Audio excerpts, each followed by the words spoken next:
Hi friends, இன்றைக்கி எங்கள் வீட்டில் லஞ்சு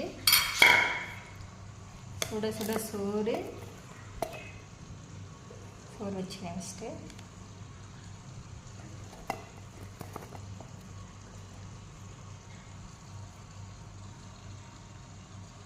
அப்புறம் கருவாட்டு குழம்பு, குட்டி குட்டியாக இருக்குல்ல அந்த கருவாட்டு குழம்பு பார்க்கும்போது எப்படி சூப்பராக இருக்கா. உங்களுக்கு இந்த குட்டி கருவாட்டு குழம்பு பிடிக்கும் அப்படின்னா கமெண்டில் சொல்லுங்கள். கருவாட்டு குழம்பு, அப்புறம் கோஸ்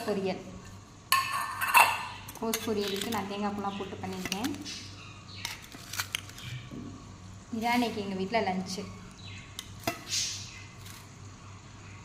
உங்களுக்கு இந்த மாதிரி குட்டியாக இருக்கிற கருவாடு குழம்பு பிடிக்கும் அப்படின்னா கமெண்டில் சொல்லுங்கள். இந்த வீடியோ உங்களுக்கு பிடிச்சிருந்ததுன்னா லைக் பண்ணுங்கள், ஷேர் பண்ணுங்கள், கமெண்ட் பண்ணுங்கள். மறக்காமல் நம்ம அரசன் ஸ்க்ரீன் சேனலை சப்ஸ்கிரைப் பண்ணுங்கள். தேங்க்யூ.